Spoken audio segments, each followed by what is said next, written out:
Hello, my name's Staff Sergeant Cy Jenkins. I'm with AFM Wiesbaden. Welcome to Leaders Links. You're going to be joining us at the wonderful, beautiful Readiness golf course here in Wiesbaden, Germany. We got to give a huge shout out to NWR and the Readiness crew who set this up for us. They went out of the way, making sure that we had our time to make this place look extraordinarily beautiful. We're excited to show this off throughout the series. Now you might be asking, what's Leaders Links? Leaders Links is our chance to take garrison leaders outside their office and into a relatable environment, in this case a golf course, so that you can get command information, learn a little bit about them, and see those leaders in something other than a uniform. Now, we couldn't just bring them out to the golf course and not just add a little bit of competition. Over these 5 episodes that will be released monthly, we'll have the garrison leaders shoot a best ball scramble with myself. Now, whichever garrison leader shoots the lowest will win the first season of Leaders Links and be presented a trophy at the end of the season. Now, can't wait to see where this is going to go. Now, let's head off to the first tee and see who our first leader is.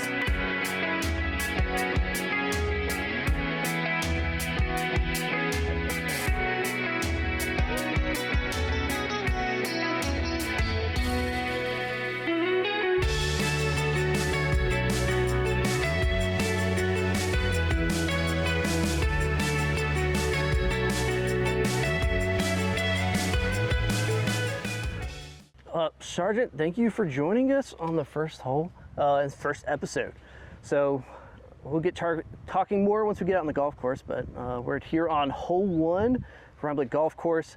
It meanders from right to left. It's about 285 yards going downhill the whole way.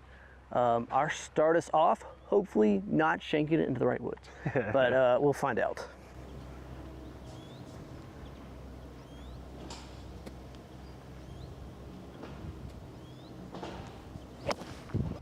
Or right into the ground.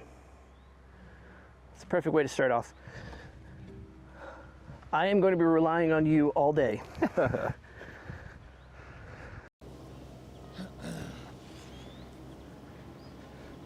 how this goes.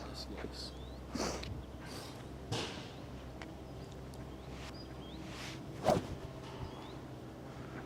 right.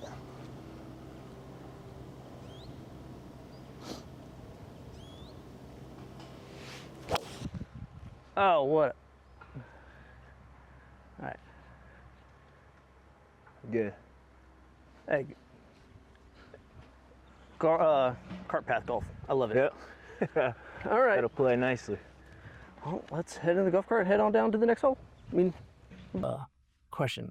What drove you to do military police? So when I was about 9-10 years old, my grandfather was part of a council in our small village of Roswell, and there was only one cop. His name's Kurt Geip. Okay. Just kind of talking with him at the council meetings when I was a little kid after baseball practice. He's just showing me all the different cop stuff and actually asked me, do you want to do a ride along? And it kind of inspired me. From there on, I kind of did a ride along probably once every other month. Outside of sports season, and just getting to experience like the cop side of things. That's what kind of drove me into being a police officer.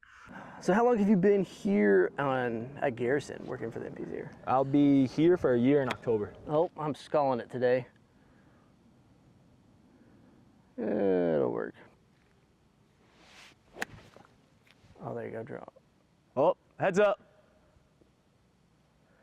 That's a true cameraman right there. Didn't even move. You love to see long, caught that edge and dropped down. So we'll be chipping it on from here. All right. So now, are you like a Texas wedge type of person where you just putting it right off the fringe? Or you getting a little chip on? What are you doing? Probably putt it. You're gonna putt it? Okay. Yeah, I'm gonna let you take the reins on this one, because me going first is not working out apparently. So slow it down. There you go. All right, that one's leave ourselves a little. Oh, stop. And we're rolling off. All right, well, you know what? Oh, left to right, okay. Where'd you aim? Just like a little bit left side cut? I just aim middle. It looks straight. Okay, I'll aim a little bit left side and we'll see if we can get it. Oof. Well, you know what? Bogey's not bad. Bogey's not bad. We're starting off on the first hole. So operations. So So I'm eighth in operations. They're a little bit, but obviously two completely different spectrums of operations. So what does your whole job entail? Was it being? Yeah, I'm the law enforcement operations sergeant. So it's pretty much just controlling the day-to-day operations of the military police. So all the different patrols, maintaining them, supplying them, making sure everything's running in operation for them to complete their mission, along with all the different specialized sections from the desk sergeants to our traffic section and MPI. Now, besides operations, what's like your favorite aspect of military police? Do you like section you've held or job you've held? Like, what do you Job I've held?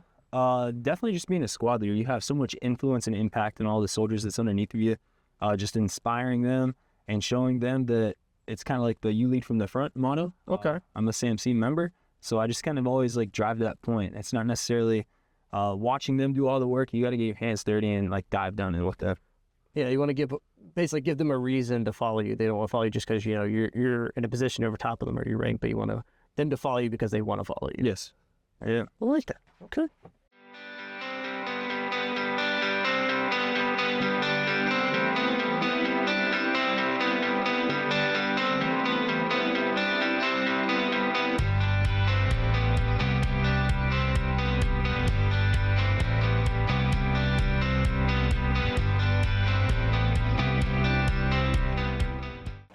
Because straight is not something I've learned how to hit a driver yet.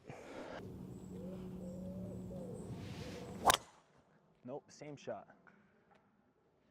Oh, you actually might have kicked out there. Sounded like it hit something solid. All right, it's not hit behind the hot ball this time. There we go. That'll We play. can right.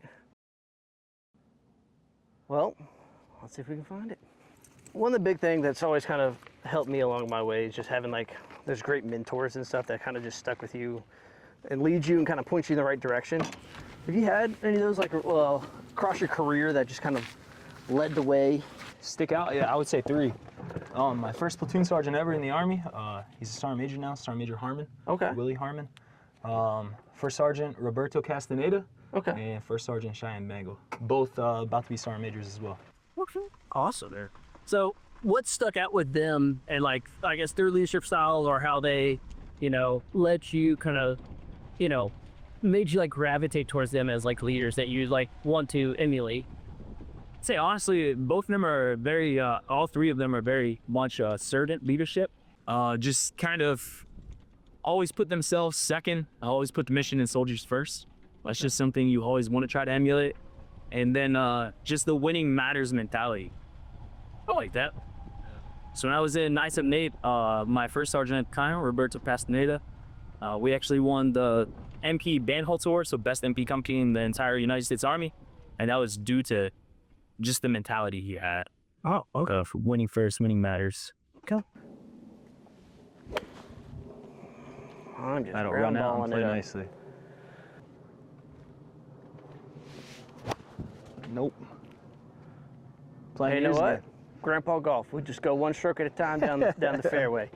This is the hole that always gives me problems. We were talking about, servant leadership and stuff like that. So when you have new soldiers and stuff and coming in, so what's something, you want them to kind of pick up from you when they're looking at you as being, an E7, you've been experienced, you've been in the Army for a long time, and you've got that, world experience, not just military experience. What's something you want them to kind of get from you? I say the 3 things I always tell everyone, it's just be honest. All right, nothing is ever gonna get better with telling lies or trying to cover stuff up. Work ethic, just do what you do great. Not just try to be subpar, but try to be more than average, better than average. So constantly improving yourself. Right. Okay. Yeah. And then just being a team player. Slicing it to the right. Well, we'll go from there. We were talking about, mentoring and all that kind of stuff. You ever had a moment that kind of stuck out with you, whether you were seeing a leader do something that you wanted to emulate, or, had a chance to mentor another soldier? Okay. Honestly, it's probably in South Korea. Okay. We were there on rotation, and kind of a backstory of me. I am a SFC member, and I take that, I'm very proud of that moment, right? Okay. But the first time at Fort Bliss, I ended up failing. Didn't qualify for the board. Ended up going a second time with First Sergeant Castaneda when we were rotationally deployed to Korea. Got it, and he actually told me that now I need to earn my spot in the club, right? Okay. So he had me go out and mentor the other platoon sergeants within that organization, help them prepare, help them study, and then going there with them and actually being able to sit there on the board as their sponsor, that was just an awesome moment. All three of them ended up getting inducted as well. So not just like passing the board, you actually just had to like, you know, prove that you deserved a spot inside, almost kind of. It was kind of him just saying like, hey, congratulations on you getting in. Now let's open the club up and get more personnel inside. Okay. Yeah, so that was just an awesome experience. Okay. All right, what are you seeing here? Based off the chip, this one's pretty straight. Okay.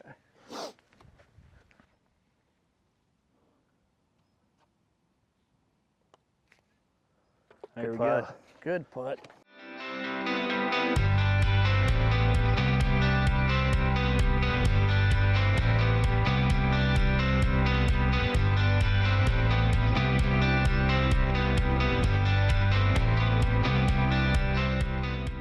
School's starting here soon.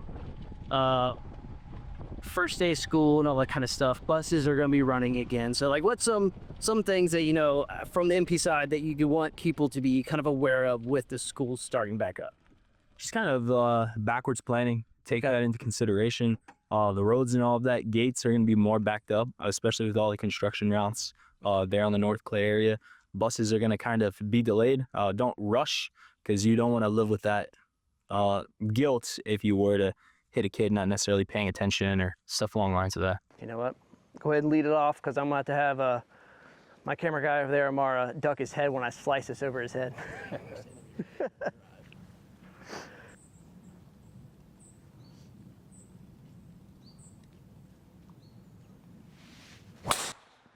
Left again. So talking about driving and just dealing with MPs, what's some stuff that you've noticed that have been like causing like issues like speeding, you know, not paying attention to signs? What's stuff, kind of some stuff you're seeing on the garrison side? Oh, really a lot of it is the moving violations is the speed. Okay. Right? And then as of lately, a lot of people have been getting caught driving on with their cell phone and stuff like that. Without That's a that big hands-free one, yeah. device, it's automatic 10-day suspension as soon as the commander processes the 191K.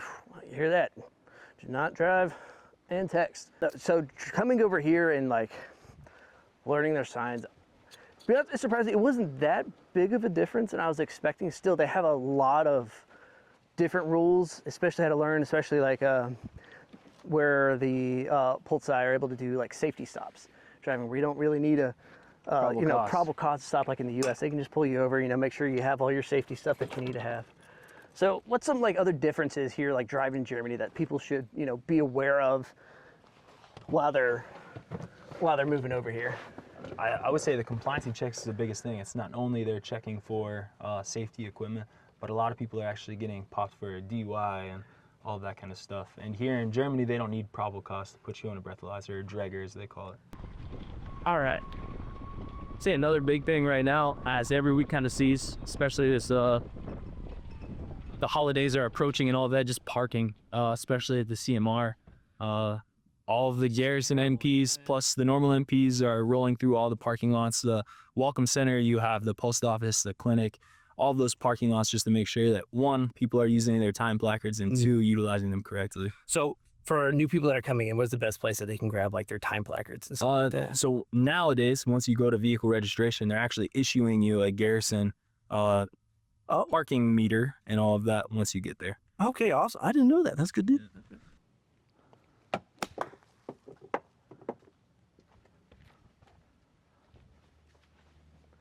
I'm in a fairway, not the right fairway, but we're. Oh, good hit. That's just gonna roll for days going on down there. Fantastic shot. The operations and stuff, and how often do you guys do work with the the Polizei and stuff, the local police? So any major event, we do joint patrols with them. Okay. Whether it be U.S. or host nation, I guess you can say managed. Okay. So a lot of the big events, we're out there with them. And then talking with a lot of them, we're actually going to get ready to start every other weekend doing joint patrols off post with them. Oh, that's awesome. That's something new that you just guys haven't ever done before. You guys are just starting up. So it used to actually be a thing that you did often with them, but they're trying to bring that back. That's awesome. That's a good partnership, being able to, work with both sides, see how they do things and stuff.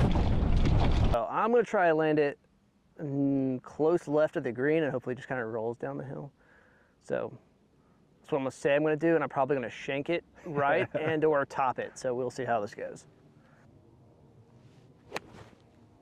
Oh, a little bit more right than I wanted. Don't get in the bunker.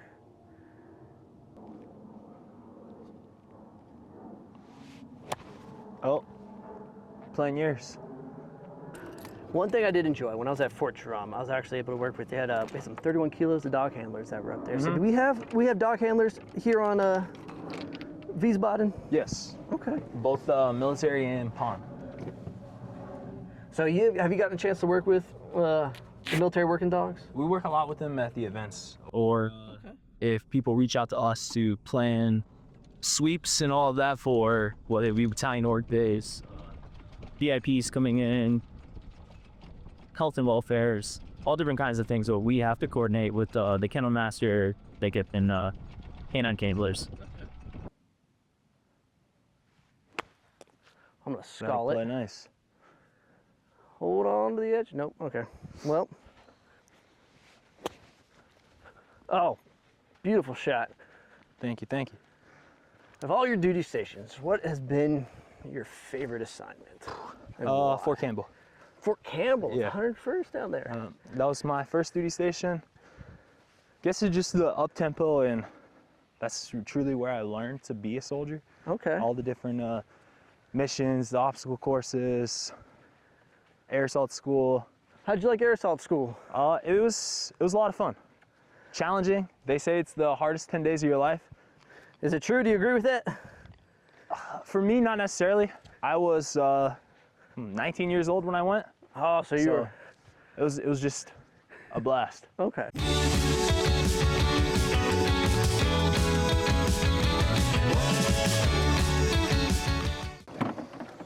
So something that's close to my heart, and us at AFN and stuff, is definitely dealing with like mental health and all that kind of stuff, especially a big thing nowadays.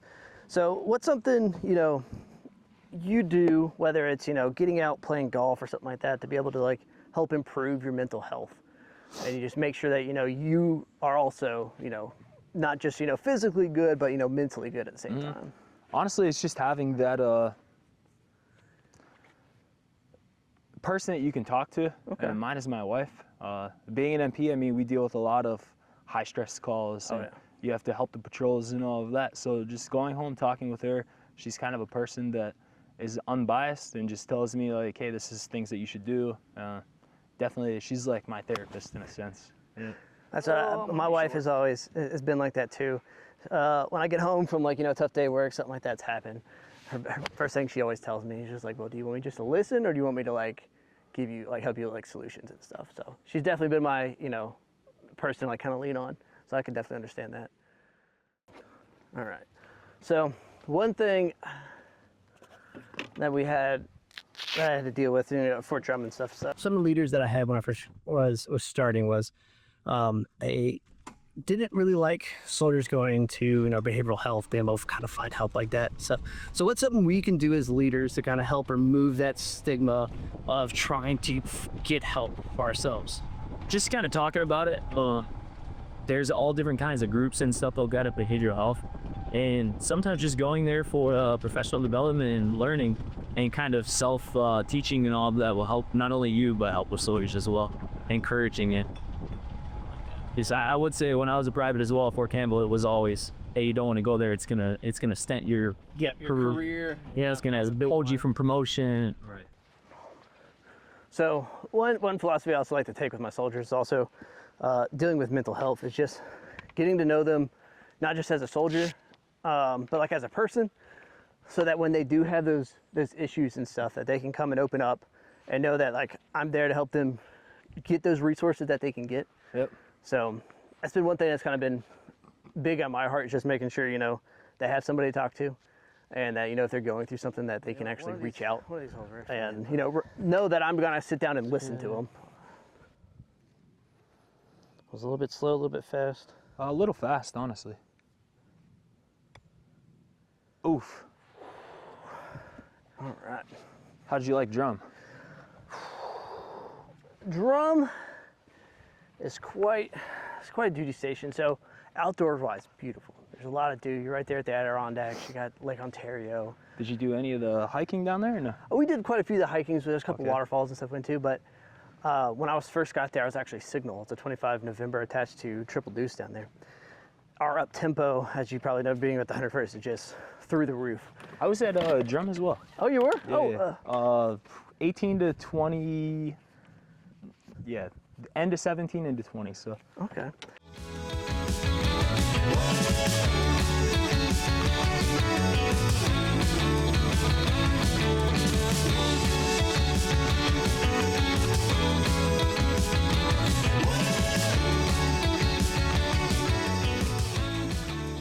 Yeah, I was at the 91st down there, so. Being from southern U.S., the weather, not my friend. Not my friend at all. My first winter there, our sergeant major had us out there running a 4 mile, and it was wind chill of -36 while we were running. And it was probably the worst weather I could imagine. And I felt bad. So I had my daughter. 2 weeks later, we got deployed to go into. I got attached to 132 for the deployment. I was going to Syria. Okay. That same winter was the worst one that they had in about 5 years, and she got stuck with like 4 or 5 feet of snow outside, 3 kids, a newborn. So that's a fun. Thankfully, we had a good foundation around us. I came out and helped her while I was deployed and stuff. But my unit was great. I love them. I went back there for public affairs and worked with the 27th Pad attached to Davardi. That was a fun mission. Got to do a lot of like their D series and stuff. Got to go cover that. But the weather, I can't do it. What if a hole 5 kind of works into my slice? I love it. It's like the one hole that I feel really comfortable on.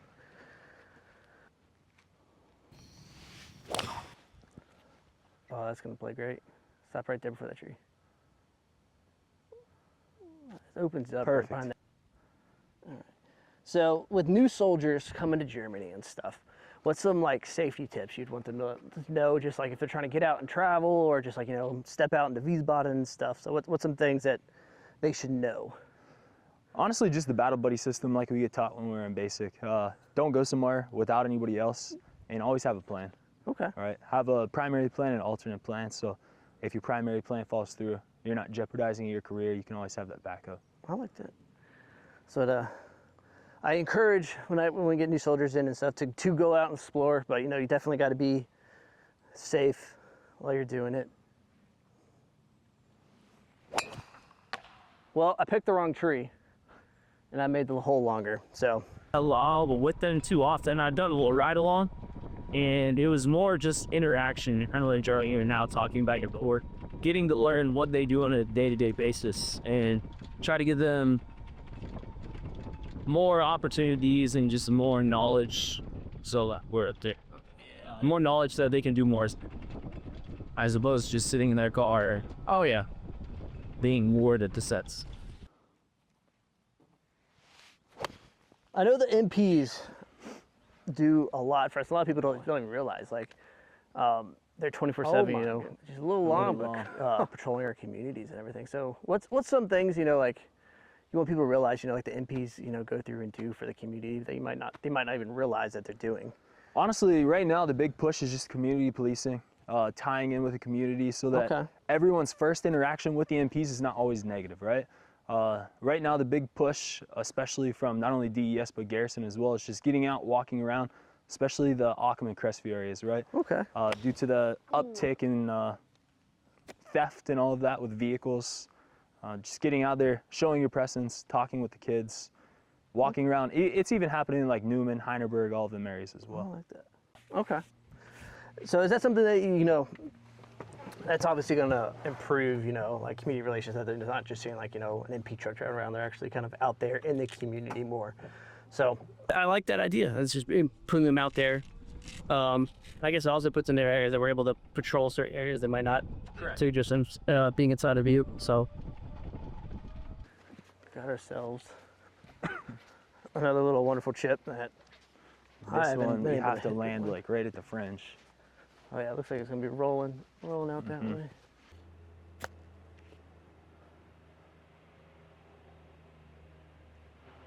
That'll do. Good roll. So we talked about favorite duty station. Do you have a dream duty station where if you could get assigned anywhere, where would you want to go? Oof. It was Germany, but we're here. Honestly, now probably going back to Campbell. Seeing just how much it's changed. Okay. First duty station to the Army's changed a lot, right, in the past 10, 11 years. So just going back and seeing how the up-tempo has changed, what the mission mindset is now.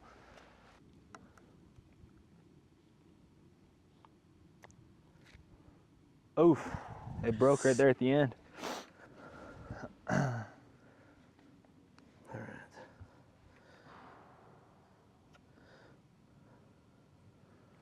I think duty station wise, if I could get it, we've got a PA that's attached down to there it is, nice putt. Woo, there we go. Down in Pensacola, down at Nass, Pensacola, where the Blue Angels are. Okay. So I got family down there. I feel like that'd probably be my dream station to go out to. It'd be awesome. It's hit or miss. The more you play, the more that's what I'm trying comfortable you'll feel. It's one thing that I've enjoyed, especially Rhineblick, is that you know they offer the annual membership here for military members here, which I took up, and just so I can come here and hop on and play when I need to, and it's helped me a lot just because I have that kind of freedom to be able to show up and go. Mm-hmm. But E6 through, I want to say E8. I want to say it was 825, 875. That's not bad at all. Well, because especially if you're golfing, 2-3 times throughout the month and stuff throughout the summer, you're usually going to pay for it. So, but one thing I'm going to have to take them up with eventually is they offer those wonderful what's it called? Lessons. Yeah, the lessons with the pros. About I got to figure out something for it. So when I was in El Paso, that's where this PCS was, and Pueblo Bliss. We were playing year rounds, probably once, twice a week. Okay. Winter golf costs nothing at all. You pay like $15 for 18 holes, okay, especially on post. They just want people to get out there and play. And you can hit the ball, your normal shot, like 250, 260, and it'll roll out to like 300-400 yards because the ground is so hard. Oh, wow. Yeah. Yeah, one thing I didn't realize that they did out here at Rhineblick is that they offered a lot of stuff for units to do. Like they'll offer like unit tournaments and stuff. They can come out here. You can have like your meetings, conferences, all that kind of stuff, which is pretty cool. I didn't realize it offered all that.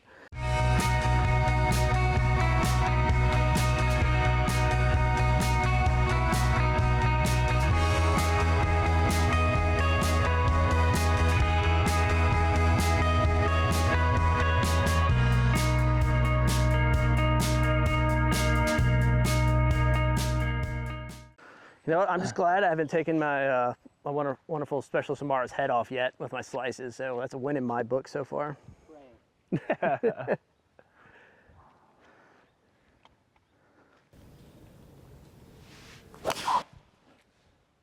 Oh my! What a beautiful! You know what? It's like, do I need a hit at this point? You know what? I'm gonna hit for fun. All right. Let's hit this slice again. Or I can't wait to put my tracers on and it's just like digging in the ground all the way down. But you know what? Not a lost ball. We'll take it. That's what I had one of my brother-in-laws. He's just joining. He's actually down in Fort Leonard right now going through basic. Okay. That's a big thing. He's actually going to be a 35 November. Okay. One of his intel guys, I told him, I said, enjoy the basement, and it's gonna be like it's the last sun you're gonna see for a while. Here you go. Yeah, but he was asking me, especially with, everything that goes on in the world and stuff, people sometimes are kind of timid to join and stuff. I always tell them it's honestly the best decision I've ever made. Not just for me, but for my family also. And it provided a lot. I had 2 kids before I joined. I had 2 kids after I joined. And the Army's done a lot for us. Great shot, great landing spot. Oh, so we're down great for you. Oh yeah, that slide's coming out around. Yes, that's if I can make a good contact, but we'll see. I gotta figure something out. So we'll see how this goes. Yesterday, I hit this decently. I was, trying to, make sure I wasn't completely awful when I got here. It didn't work, but it is what it is. We learn and get better.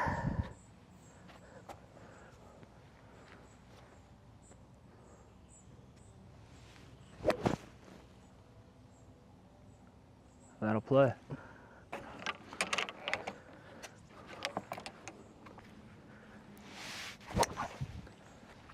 Oh yeah.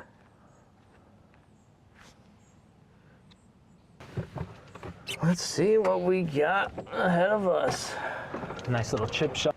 I can't say enough thanks to NWR here at Ryan Blake, helping set this up. And I called them and I ran them the idea by them, and they're all for it. They couldn't do enough, being able to help us, help you guys get a platform, get information out, especially safety, whether it's summer, fall, going into it and stuff. Being an MP, what do you think is the most challenging part of your job? Especially like being operations. What's the most challenging stuff that you kind of run into? Just the turnover of MPs. So the hardest part is just teaching them the correct information as opposed to them just assuming stuff. Especially in a job that we do, if we tell someone, they're going to believe us, right? Yeah. Because of the MP background. And then with that fast turnover and everybody switching out, especially with the RAF units, it always takes about a month to a month and a half for them to be fully educated and all of that. Okay. All right. Well, we're coming to close on our first episode of Leaders Links. I think it's been great. It's been a fantastic time, but don't have to just listen to AFN or watch AFN on here. Check us out on AFN.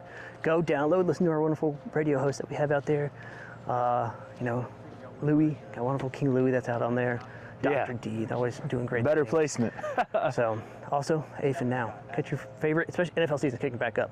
All NFL games free. It's so wet here, it didn't roll out free much. for all DoD card holders. Download AFN Now. Catch those NFL games. You're right. So, let's see if we can actually hold one out here, because I think we can get something special cooking. Maybe we can get ourselves a nice...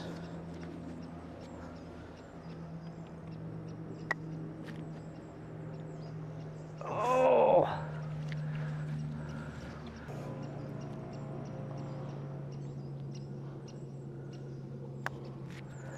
Hey, come on, dial on.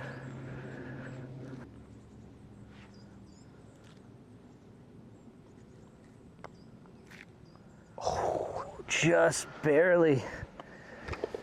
All right. Where'd you hold that one on? Just on the left side? Dead center. Okay, so I'll hold that one just a little bit. Maybe the left side of the stick will go in. Okay. That was a good roll. I thought that was in the whole way.